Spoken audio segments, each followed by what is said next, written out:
ಈ ಜೀವ ನಿನಗಾಗಿ ಮುಂದುವರೆದ ಭಾಗ 57. ಕಿರಾಣಿ ಅಂಗಡಿಯಲ್ಲಿದ್ದ ಅರ್ಜುನ್ ದಿನಸಿ ಸಾಮಗ್ರಿಗಳನ್ನು ತೆಗೆದುಕೊಂಡು ತನ್ನ ಹಿಂದೆ ಬಂದಿದ್ದ ಆದ್ಯಾಳಿಗೆ ಬೈದು ಅಲ್ಲಿಂದ ಕಾರು ಹತ್ತಿ ಮನೆಗೆ ಹೊರಟನು. ಇದನ್ನು ನೋಡಿದ ಆದ್ಯಾಳಿಗೆ ನಿಂತ ನೆಲವೇ ಕುಸಿದ ಅನುಭವವಾಯಿತು. ಯಾವತ್ತೂ ನನಗೆ ಬೈದವನು ಇವತ್ತು ಯಾಕೆ ನನಗೆ ಬೈದ್ಬಿಟ್ಟು ಹೋದ? ನಾನು ಏನು ತಪ್ಪು ಮಾಡಿದ್ದೀನಿ ಅಂತ ನನ್ನನ್ನು ಅವಾಯ್ಡ್ ಮಾಡ್ತಾ ಇದ್ದಾನೆ. ಪ್ರಪೋಸ್ ಮಾಡಿದ್ದಲ್ಲದೆ ಈಗ ನನ್ನಿಂದ ದೂರ ಆಗ್ತಾ ಇದ್ದಾನೆ. ಅವ್ನು ಪ್ರಪೋಸ್ ಮಾಡಿದಾಗ ನಾನು ಎಷ್ಟು ಖುಷಿ ಪಟ್ಟಿದ್ದೆ, ಆದರೆ ಈಗ ನನ್ನನ್ನು ನೋಡಿ ಅಪರಿಚಿತನಂತೆ ವರ್ತಿಸ್ತಾ ಇದ್ದಾನೆ. ನಾನು ಹೇಗೆ ಹೇಳಿ ನಾನು ಅವನನ್ನು ತುಂಬಾ ಪ್ರೀತಿಸ್ತಾ ಇದ್ದೀನಿ ಅಂತ? ಇವನನ್ನು ಬಿಟ್ಟು ಬದುಕೋ ಶಕ್ತಿ ನನಗಿಲ್ಲ ಅಂತ ಅಳುತ್ತಾ ಮನೆ ಕಡೆ ಹೆಜ್ಜೆ ಹಾಕಿದಳು. ಮನೆ ಹತ್ತಿರ ಬರುತ್ತಿದ್ದಂತೆ ಕಣ್ಣೀರನ್ನು ಒರೆಸಿ ಏನೂ ನಡೆದಿಲ್ಲ ಅನ್ನೋ ಥರ ವರ್ತಿಸಿ ಮನೆಯೊಳಗೆ ಹೋದಳು. ಖಾಲಿ ಕೈಯಲ್ಲಿ ಬಂದ ಆತ್ತೆಯನ್ನು ನೋಡಿದ ಅಗಸ್ತ್ಯ, ಏನೇ ಕಾಯಿಲೆ ಕೈಯಲ್ಲಿ ಬಂದಿದೆಯಾ? ಅದೇನು ತರಬೇಕಂತ ಹೋದೆಯಲ್ಲ, ಏನಾಯ್ತು? ಅದು ಅಂಗಡಿಯಲ್ಲಿ ಇಲ್ಲ ಅಂತೆ, ನಾಳೆ ಬರುತ್ತೆ ಅಂತ ಹೇಳಿದ್ರೆ ಅದಕ್ಕೆ ವಾಪಸ್ ಬಂದೆ. ಹೌದು, ನೀನು ಕಣ್ಣು ಯಾಕೆ ಕೆಂಪಾಗಿದೆ? ಅವನ ಮಾತು ಕೇಳಿ ತಡೆಪಡಿಸಿದ ಆದ್ಯ, ಅದು ಬರ್ತಾ ಇರ್ಬೇಕಾದ್ರೆ ಕಾರಣವನೊಬ್ಬ ಫಾಸ್ಟ್ ಆಗಿ ಹೋದ, ಆಗ ರೋಡಲ್ಲಿದ್ದ ಧೂಳೆಲ್ಲ ಕಣ್ಣೊಳಗೆ ಹೋಯ್ತು, ಹಾಗಾಗಿ ಕಣ್ಣು ಕೆಂಪಾಗಿರ್ಬೋದು ಅಂತ ಹೇಳಿ ತನ್ನ ರೂಮ್ಗೆ ಹೋಗಿ ಬಾಗಿಲು ಹಾಕಿಕೊಂಡಳು. ಹಾಸಿಗೆ ಮೇಲೆ ಬೋರಲಾಗಿ ಮಲಗಿದವಳು ಜೋರಾಗಿ ಅಳತೊಡಗಿದಳು. ನಂತರ ಎದ್ದು ಕಿಟಕಿಯ ಹತ್ತಿರ ಬಂದು ಅವನ ರೂಮಿನ ಕಡೆ ನೋಡಿದಳು. ನಿನ್ನನ್ನು ಬಿಟ್ಟು ನಾನು ಹೇಗೆ ಬದುಕಲಿ? ಬಾಲ್ಯದಿಂದಲೂ ನಿನ್ನನ್ನೇ ಪೂಜಿಸ್ಕೊಂಡು ಬರ್ತಾ ಇದ್ದೀನಿ. ಇವತ್ತೆಲ್ಲ ನಾಳೆ ನೀನು ನನ್ನನ್ನು ಒಪ್ಕೊಳ್ತೀಯ ಅನ್ನೋ ಆಶಯದಲ್ಲಿದ್ದೆ. ನೀನು ನನ್ನನ್ನು ಒಪ್ಕೊಂಡೆ ಅಂತ ಸಂತೋಷವಾಗಿ ಕೂಡ ಇದ್ದೆ. ಆದರೆ ಈಗ ನೀನು ನನ್ನನ್ನು ಅವಾಯ್ಡ್ ಮಾಡೋದನ್ನು ನೋಡ್ತಾ ಇದ್ರೆ ತುಂಬಾ ಬೇಜಾರಾಗುತ್ತೆ. ನಾನು ಏನು ತಪ್ಪು ಮಾಡಿದೆ ಅಂತ ಒಂದ್ಸಲ ಹೇಳ್ಬಾರ್ದಾ? ನೀನು ಇಲ್ಲದೆ ನಾನು ಹೇಗೆ ಬದುಕಲಿ? ಮುಂಚೆ ಆದರೂ ನೀನು ನನಗೆ ಸಿಗ್ತೀಯ ಅನ್ನೋ ಆಶಯದಲ್ಲಿದೆ, ಆದರೆ ಈಗ ಅದು ಕೂಡ ಇಲ್ಲ. ನನಗೆ ನೀನು ಬೇಕು, ನೀನಿಲ್ಲದೆ ನಾನು ಬದುಕಲ್ಲ ಅಂತ ಹೇಳುತ್ತಾ ಅಳತೊಡಗಿದಳು. ತನ್ನ ರೂಮಲ್ಲಿದ್ದ ಅರ್ಜುನ್ ಇವಳು ಅಳುತ್ತಿರುವುದನ್ನು ಅಲ್ಲಿಂದಲೇ ಇವಳಿಗೆ ಕಾಣದಂತೆ ನೋಡತೊಡಗಿದನು. ಸಾರಿ ಅತ್ಯ, ನಾನು ನಿನ್ನ ಹತ್ರ ಆ ಥರ ನಡೆದುಕೊಳ್ಬಾರ್ದಿತ್ತು. ಏನು ಮಾಡಲಿ, ಡ್ಯಾಡ್ಗೋಸ್ಕರ ಇದನ್ನೆಲ್ಲ ಮಾಡಲೇಬೇಕು. ನೀನು ಅಳೋದು ನನ್ನ ಕಣ್ಣಿಂದ ನೋಡೋಕ್ಕೆ ಆಗ್ತಾ ಇಲ್ಲ. ನಿನ್ನ ಹತ್ತಿರ ಬಂದು ನಿನ್ನನ್ನು ಸಮಾಧಾನ ಮಾಡಬೇಕಂತ ತುಂಬಾ ಮನಸ್ಸಾಗ್ತಾ ಇದೆ, ಆದರೆ ನಾನು ಆ ಥರ ಮಾಡೋಕ್ಕಾಗಲ್ಲ. ಸಂಬಂಧದ ಸುಳಿಯಲ್ಲಿ ಸಿಲುಕಿದ್ದೀನಿ ನಾನು.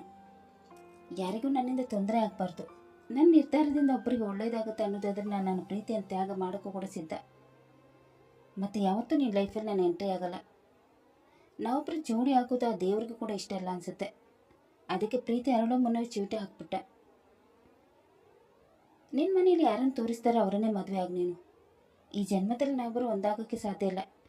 ಇನ್ನೊಂದು ಜನ್ಮ ಅಂತ ಇದ್ದರೆ ಒಂದಾಗಿ ಬಾಡೋಣ, ಆದರೆ ಈ ಜನ್ಮದಲ್ಲೇ ಒಂದಾಗೋಕ್ಕಾಗಲ್ಲ ಅಂತ ಅವಳ ಕಡೆ ನೋಡಿ ಮಾತನಾಡುತ್ತಿದ್ದವನ ಕಣ್ಣಲ್ಲಿ ಕಣ್ಣೀರು ಜಿನುಗಲಾರಂಭಿಸಿತು. ಇಬ್ಬರು ವಿರಹ ವೇದನೆಯಿಂದ ಒದ್ದಾಡುತ್ತಿದ್ದರು. ಅಗಸ್ತ್ಯ ಮತ್ತು ಆದ್ಯಳ ಮೇಲೆ ದ್ವೇಷ ಇಟ್ಟುಕೊಂಡಿದ್ದ ನೇಹ ಅವರಿಗೆ ಅವಮಾನ ಮಾಡೋಕ್ಕೇನೆ ಕಾಯುತ್ತಿದ್ದಳು. ಆ ಚಾನ್ಸ್ ಯಾವಾಗ ಸಿಗುತ್ತೋ ಅವಾಗೆಲ್ಲ ಅವಮಾನ ಮಾಡುತ್ತಿದ್ದಳು.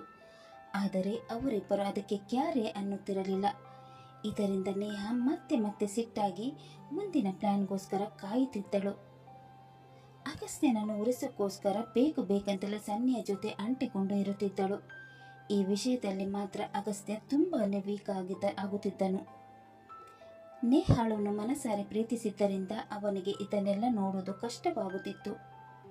1 ತಿಂಗಳು ಹೇಗೆ ಕಳೆಯಿತು ಅಂತ ಗೊತ್ತಾಗಲೇ ಇಲ್ಲ. ಕೊನೆಗೂ ಎಕ್ಸಾಮ್ ದಿನ ಬಂದೇ ಬಿಟ್ಟಿತು. ಎಕ್ಸಾಮ್ ಮುಗಿದು ಮೂವರು ರಿಸಲ್ಟ್ಗೋಸ್ಕರ ಕಾಯುತ್ತಿದ್ದರು.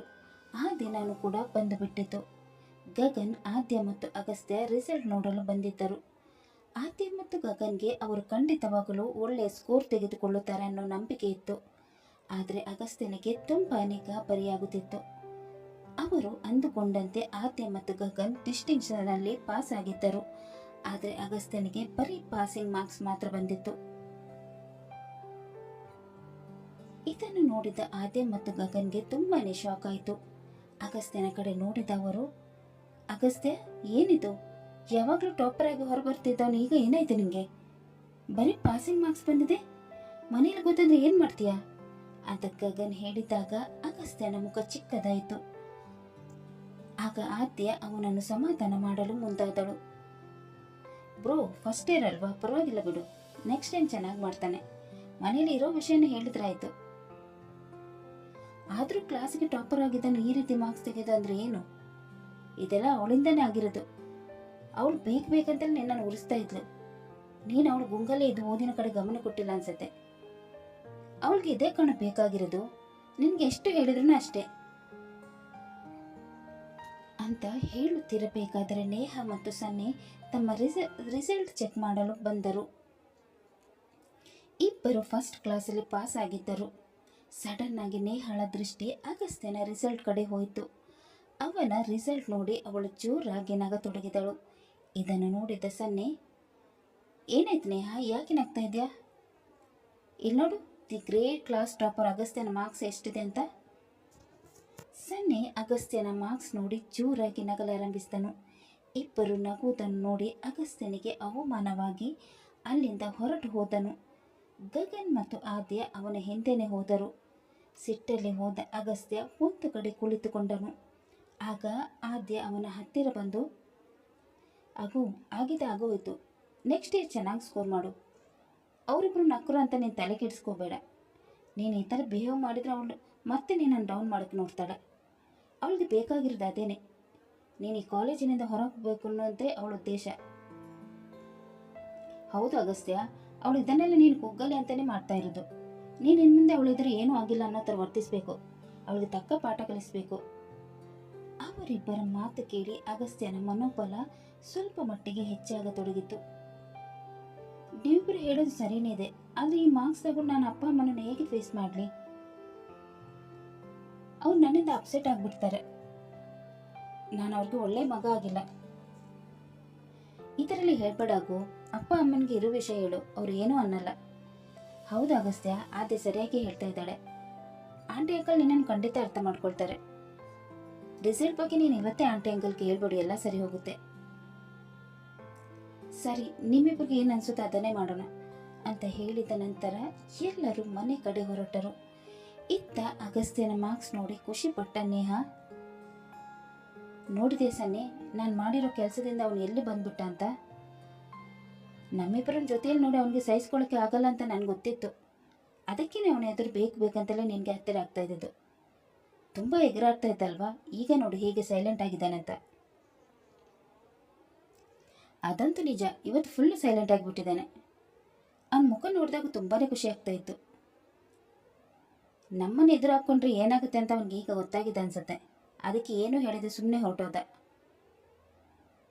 ವಾಟ್ ನೆಕ್ಸ್ಟ್ ನೇಹ, ಮುಂದೇನು?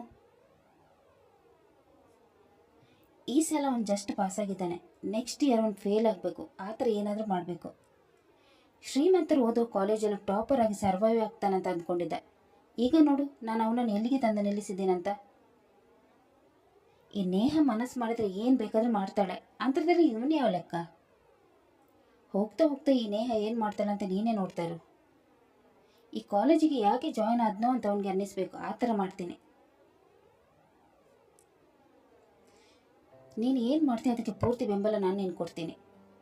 ನಿನ್ನ ಜೊತೆ ನಾನು ಯಾವಾಗಲೂ ಇರ್ತೀನಿ. ಇಬ್ಬರು ಸೇರಿ ಅವನ ಲೈಫನ್ನು ನರಕ ಮಾಡಿಬಿಡೋಣ. ನಾನು ಹೇಳಿದಾಗೆ ನೀನು ಇರ್ತೀಯಲ್ವಾ, ಅದಕ್ಕೆ ನನಗೆ ನೀನಂದರೆ ಇಷ್ಟ. ನಡಿ ಈಗ ಅವನು ಬರ್ಬಾದಿನ ಸೆಲೆಬ್ರೇಟ್ ಮಾಡೋಣ ಅಂತ ಹೇಳುತ್ತಾ ಇಬ್ಬರು ಪಾರ್ಟಿ ಮಾಡಲು ಹೋದರು.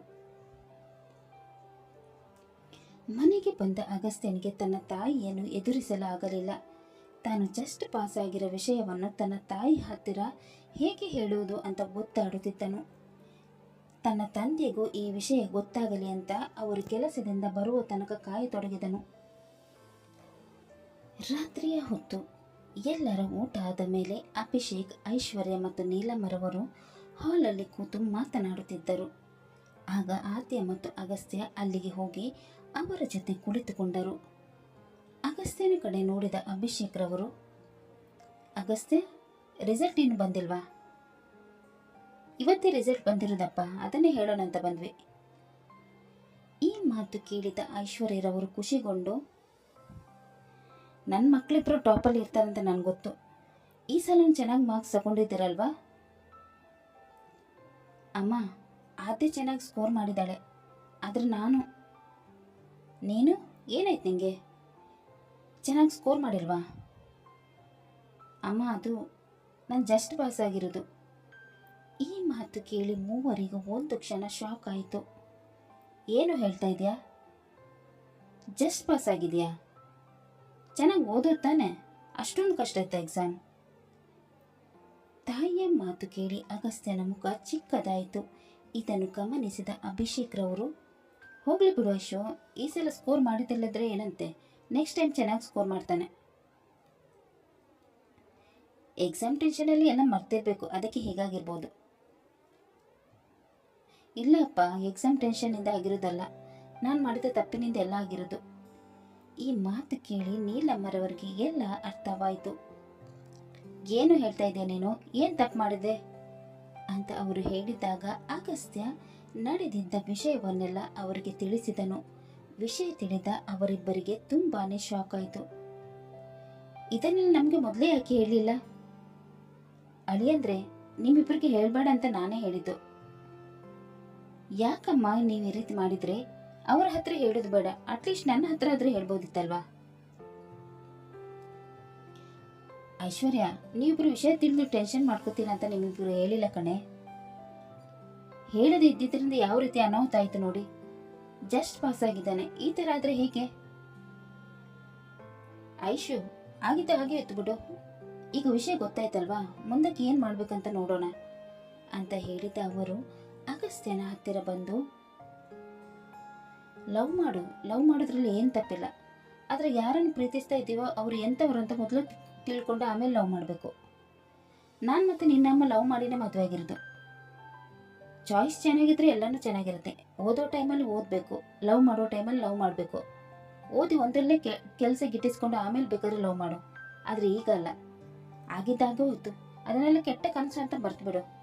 ಇನ್ಮೇಲೆ ಚೆನ್ನಾಗಿ ಓದಿ ಒಳ್ಳೆ ಮಾರ್ಕ್ಸ್ ತಗೋಬೇಕು, ಗೊತ್ತಾಯ್ತಾ? ಆಯಿತು ಅಪ್ಪ, ಇನ್ಮೇಲೆ ಪ್ರೀತಿಯಿಂದ ಹೋಗಲ್ಲ, ನೀವು ಹೇಳಿದ ಹಾಗೆ ಮಾಡ್ತೀನಿ. ದಟ್ಸ್ ಲೈಕ್ ಎ ಗುಡ್ ಬಾಯ್. ಈ ವಿಷಯದಲ್ಲಿ ನಾನು ನೀಲೇಶ್ಗೆ ಥ್ಯಾಂಕ್ಸ್ ಹೇಳಲೇಬೇಕು. ಅವನು ನಿನಗೆ ಸಹಾಯ ಮಾಡಿರಲಿಲ್ಲ ಅಂದರೆ ನೀನು ಎಷ್ಟೊತ್ತಿಗೆ ಟಿಬಾರಾಗಿ ಮನೇಲಿ ಇರ್ತಾ ಇದ್ದೆ. ನಾನು ಈಗಲೇ ಅವನಿಗೆ ಕಾಲ್ ಮಾಡಿ ಥ್ಯಾಂಕ್ಸ್ ಹೇಳ್ತೀನಿ ಅಂತ ಹೇಳುತ್ತಾ ಲಾಯರ್ ನೀಲೇಶ್ಗೆ ಕಾಲ್ ಮಾಡತೊಡಗಿದರು. ಕತೆ ಮುಂದುವರಿಯಿತು. ಅಗಸ್ತ್ಯ ಮತ್ತೆ ಮೊದಲಿನ ತರ ಓದೋದ್ರಲ್ಲಿ ಮುಂದೆ ಬರುತ್ತಾನೋ ಅಥವಾ ನೇಹಾಳಿಂದ ಮತ್ತೆ ಕುಗ್ಗುತ್ತಾನೋ ಅನ್ನೋದನ್ನು ತಿಳಿಯಲು ಮುಂದಿನ ಸಂಚಿಕೆಯಾಗಿ ಕಾಯೋಣ. ಅಲ್ಲಿ ತನಕ ಈ ಕತೆ ನಿಮಗೆ ಇಷ್ಟವಾದಲ್ಲಿ ಲೈಕ್ ಮಾಡಿ, ಶೇರ್ ಮಾಡಿ ಮತ್ತು ಸಬ್ಸ್ಕ್ರೈಬ್ ಮಾಡೋದನ್ನು ಮಾತ್ರ ಮರಿಬೇಡಿ. ಹಾಗೆ ಕತೆ ಹೇಗಿದೆ ಅಂತ ಕಮೆಂಟ್ ಬಾಕ್ಸಲ್ಲಿ ತಿಳಿಸಿ. ಧನ್ಯವಾದಗಳು.